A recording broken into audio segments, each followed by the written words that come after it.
The land had turned against him. Wind howled through broken fence posts and the bones of cattle long since fallen.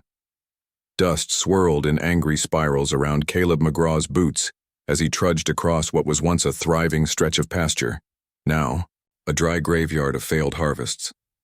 His ranch, McGraw Homestead, carved into a wooden sign now faded and splintered, had once fed 3 counties. Now it couldn't feed a single man. The creek had dried up months ago, and with it the crops turned to ash. Locusts came after that, stripping bare what little hope remained. Caleb stood tall but empty, a man hollowed by war and weather. 37, though his eyes bore decades more. He had survived the trenches of Shiloh and Chickamauga, but it was the death of his wife and daughter. Fever took them both the same winter, that left scars deeper than any bayonet. Their graves sat on the hill overlooking the barn, marked, with 2 simple crosses and a rusted locket buried in the soil between them. Every night he sat beneath that hill with a bottle, asking the wind if they'd forgive him for outliving them. The wind never answered. The bank sent another letter, final notice. They were coming in 2 weeks. Most of the neighbors had already packed up and vanished. One shot himself in the barn, another joined a traveling circus just to escape the land. Caleb didn't run. He just kept waking up and fixing things that couldn't be fixed, until one morning he saddled his last colt and rode into town, not knowing whether he'd return with feed or nothing at all. Shiloh Crossing greeted him like a punch in the gut, smoke, heat, and desperation all swirling beneath a sky of gunmetal gray. The streets were mud-thick from last night's storm. Hoofprints sunk deep and blood from yesterday's bar brawl still darkened the saloon steps. A trio of bounty hunters leaned against the jail, grinning like hyenas, and a preacher barked scripture beside a dry fountain where a boy begged barefoot. Caleb tied his horse to a post near the feed store, but something caught his eye. Posters, nailed to every post, doorframe, and saloon beam. Labor auction, June 4th noon, Courthouse Square. Strong hands, loyal backs. Women discounted, children, half price. He followed the current of the crowd until he reached the town square. A makeshift platform stood beside the courthouse, surrounded by gawkers, drunks, and traders clutching coin purses. One after another, people were herded onto the block. Freedmen, immigrants, some too young to carry a shovel. All of them silent, all of them sold. Caleb turned to leave. He wanted no part of it, until he saw her. She stood barefoot, thin as a whisper on the splintered stage. Her dress was linen, once white, now gray with dust. Chains dangled loosely from her wrists. Ceremonial, really, meant more for show than restraint. Her cheeks were hollow, lips cracked, but her eyes, they burned, not with fear but defiance. He recognized that look. He'd seen it on the battlefield, on men who knew they would die but refused to kneel. The auctioneer slapped her shoulder like she was a mule. Next up, 19-year-old, imported apparently. Anya something, strong as a pole bean, barely, eats. Could serve, could clean, could warm your bed if you got no wife and too much whiskey. What'll you start me at, boys? Laughter, jeers, a bid of $5, then $6. Caleb didn't think, didn't blink. 18.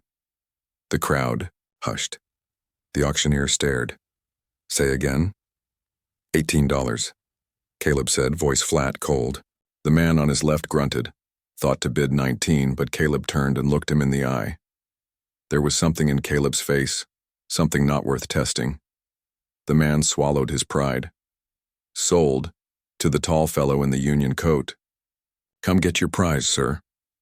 She didn't flinch when he approached, didn't speak, just stared at him with those same burning eyes. He took the bill of sale, tucked it in his coat, and reached out a hand. She hesitated but took it. Her fingers were ice. They walked in silence toward the edge of town, until the sheriff stopped them. You know the ordinance, he said, spitting tobacco. Single men can't transport female laborers across township lines. Marriage or no dice. Caleb looked at the girl.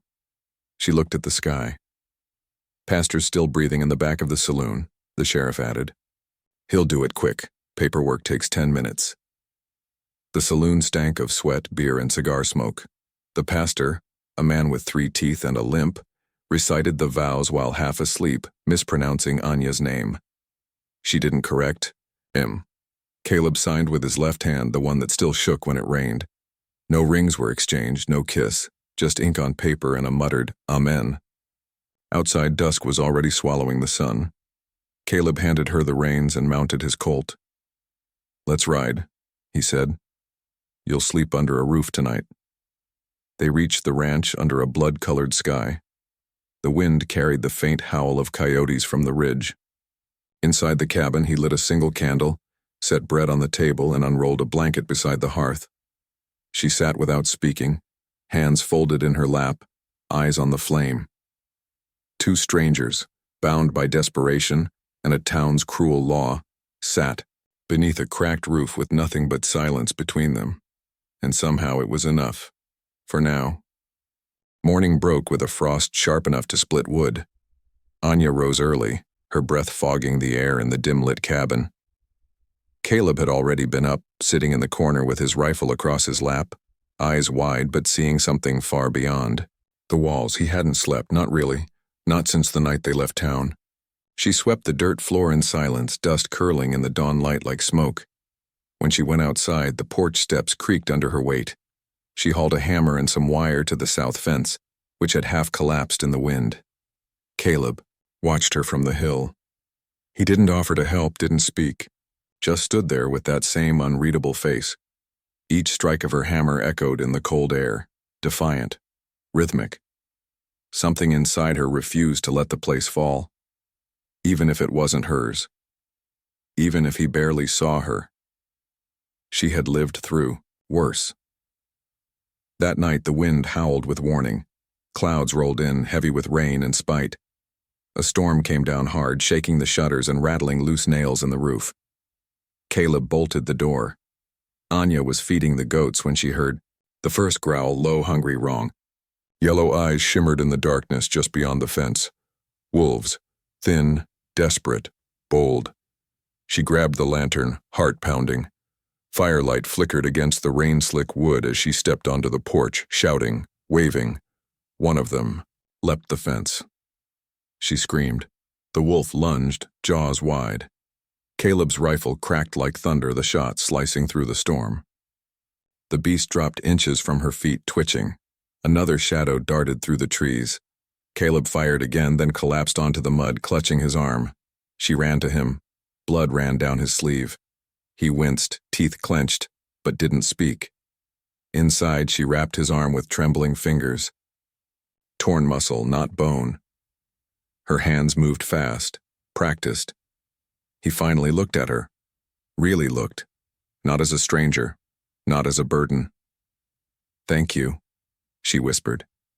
His eyes softened, just for a moment. "No," he rasped. "Thank you." Days passed. Supplies ran low. The wound on Caleb's arm festered despite her care. Fever took him hard. One morning he saddled up anyway, stubborn as the land, muttering about the ridge trail and the trapline beyond. She tried to stop him. He didn't listen. By sundown he hadn't returned. Anya stood on the porch for hours, eyes on the tree. Line, no horse, no sound. Caleb had collapsed 2 miles into the forest. Fever broke him like a hammer. He woke to cold leaves and blurred sky. Then a shadow appeared, tall, lean, silent, a figure draped in leathers, face marked with paint. A hawk perched on his forearm. The stranger crouched, offered water without words, then dragged Caleb into a crude lean-to covered in pine boughs. Takoda, half Shawnee, half white, he spoke little but moved like smoke. He cleaned Caleb's wound with herbs and bark, fed him smoked meat, sat by the fire without asking questions. On the 3rd day, Caleb stirred fully. "Why help me?" he croaked. Takoda stared into the flames. "You walked into the woods to die. That is either foolish or brave. I respect both." They returned to the ranch just as twilight curled against the earth. Caleb rode with Takoda behind him, hawk overhead. Anya was chopping wood when she saw them. She didn't run, just straightened her back and wiped sweat from her brow. Takoda said nothing, but she met his gaze, nodded once. He nodded back. Something unspoken passed between them, understood in silence. A week later, the bandits came. They came on foot, 3 of them, scarves across their mouths, guns low, eyes twitching, smelled the weakness, smelled the isolation. Maybe they'd followed Caleb from town, or maybe they just knew the signs of a dying ranch too well. Takoda heard them first, crouched on the roofline like a wolf himself. He tapped twice on the windowsill and disappeared into the woods. Inside, Anya boiled water, grabbed the heavy skillet, set it by the door. Caleb loaded the shotgun with shaking hands. "They want the girl," he said. Anya said nothing. They didn't knock, just shouted from the shadows. "Come out, rancher. We'll leave you breathing if you hand her over, that's a promise." Caleb looked at her. "You don't have to stay in the house." "I do," she said. The first man tried the front door. Caleb blew it open. Gunfire cracked through the night. One dropped screaming. The others scattered. From the trees, Takoda's arrow whistled. Another fell, twitching. The last one rushed the window. Anya struck him with the skillet, then drove the knife into his side with both hands, face blank, precise. Silence returned. Blood pooled on the floor. Caleb leaned against the wall, breathing hard. "You held your ground," he said, voice hoarse. Anya looked down at her trembling hands, then at the man dying at her feet. "My wife did too," he added. She looked at him, and for once, he didn't look away. That night, they didn't speak. They sat outside, sharing bread, passing the canteen between them. The stars stretched overhead, sharp and infinite. The fire cracked gently, and Takoda's hawk circled once in the starlight, before vanishing into the trees. They sat like that until the candle inside guttered out. Two people who had nothing left to say because now they didn't need to. The letter came wrapped in dust and dried blood from the mail sack, its seal half crushed from the post ride. Caleb didn't open it right away. He knew the shape of endings. He stood on the porch, thumbing the paper as the sun crawled over the ridge. Then, slow and steady, he tore it open. Final notice. Foreclosure imminent. 2 weeks. Same as before, but this time there was no room for delay. The ranch, the house, the graves on the hill, they were all about to be taken by men in coats who'd never worked the soil a day in their lives. He read it twice, then laid it down on the table where Anya was sewing a torn feed sack. "I'm selling it," he said. "You're free to go. You were never meant to be stuck in a place that's already halfway buried." She didn't look up, just kept threading the needle through fabric. "I won't go," she said simply. "This is my land too now." He stared at her for a long time, the letter crumpling in his hand. She didn't flinch. She had staked her soul in this place, in him. Something about her voice told him that if the land burned tomorrow, she'd stay and rake the ashes. He nodded just once, and that was all it took. A crow cawed overhead that afternoon, circling slow and low, an omen maybe. Takoda came at dusk, quiet as always, his hawk riding the breeze above his shoulder. "Outlaws," he said. 12 or more, Confederate flag tied to their saddle horns, their leader, Vern Lockhart. Caleb's breath caught. He remembered that name like a bad wound. Captain Lockhart, a man who gave no orders, only threats. A commander who once forced his own men to shoot civilians for hiding grain. Caleb had followed him for 2 months before deserting in the night, disgusted and done with blood.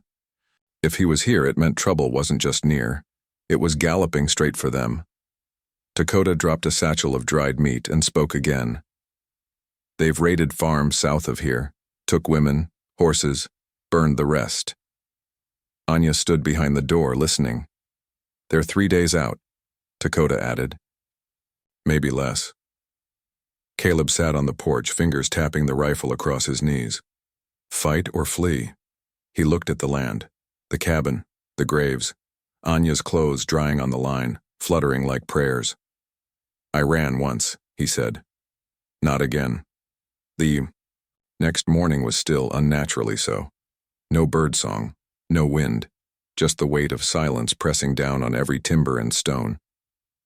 Caleb stood at the gate, shotgun in one hand, pistol at his side. Anya stood beside him, clutching the old Henry rifle he'd cleaned the night before. She wore her hair tied back, sleeves rolled high, jaw set like stone. They came over the ridge just as the sun began to fall, 11 men, mounted, with Lockhart, in front. He wore a duster over his faded gray uniform, saber at his hip, a scar running from temple to chin like lightning in dead wood. Well, I'll be, Lockhart called out, grinning. Is that Caleb McGraw? I thought you'd bled out. In Chickamauga. Caleb stepped forward. You're trespassing, Lockhart laughed. This land, please. It's about the girl, Caleb. She's marked property. Bought under false pretenses. We're here to collect her. Anya raised the rifle a little higher. Lockhart narrowed his eyes. She drawing on me? She's my wife, Caleb said. And she's got better aim than most. The first shot rang before the last word left his mouth. Dust exploded at his feet as Lockhart's men scattered, hooves pounding, bullets slicing through air. Caleb dove behind the trough, firing twice. One. Man dropped.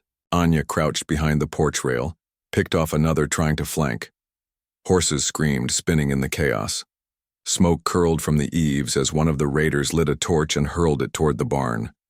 Flames licked the dry wood. Caleb turned, to aim, and a bullet slammed into his shoulder, spinning him down. Anya cried out, dragged him behind the water barrels. His face twisted in pain, blood spilling hot and fast. Stay down, he rasped. But she didn't. She rose, fired once, hit the raider square in the throat. From the trees came a whistle, then Takoda's arrow whistled through the smoke, striking. A rider clean off his horse. Lockhart spurred forward, saber drawn, teeth bared. Caleb pulled himself upright, leaning on the porch post. No more running, he said. They faced each other in the open yard, guns empty, wind howling. Lockhart raised the saber. Caleb swung the butt of his rifle hard, breaking the blade from his hand. The two men grappled, fists and fury slamming into the dirt. Lockhart reached for a hidden knife, but Caleb caught it, turned it, and drove it into the man's gut. For a long second, nothing moved. Then Lockhart's body slumped, twitching once before going still. The barn smoked, but held. The fire died, in the wet trough overflow. The ranch stood. Caleb collapsed beside the body, bleeding, shaking. Anya knelt, pressing her hand to his wound. You're not dying, she said fiercely. He smiled, pain and pride mixed. Wouldn't dare. You'd drag me back. By morning, the gang was gone. Some fled. Others buried in shallow graves out by the fence. Takoda packed his satchel and adjusted the hawk on his shoulder. You fight like a man who's lost everything, he said, and found something worth keeping. He gave a slight nod toward Anya, then disappeared into the trees, silent as he came. Later that day, Caleb climbed the hill, his arm in a sling, his steps slow. Anya walked beside him, their hands brushing. The wind was strong on the ridge, rattling the dry grass around the two old crosses. He knelt, pulled a fresh plank from his coat, and carved a third name beneath the others. McGraw. Family. He didn't speak. Neither did she. They just stood there, shoulder to shoulder, as the wind howled across the hill, the scent of smoke and wildflowers tangling in the air. Below, the ranch still bore its scars. The roof sagged, the well leaned, the cattle were thin.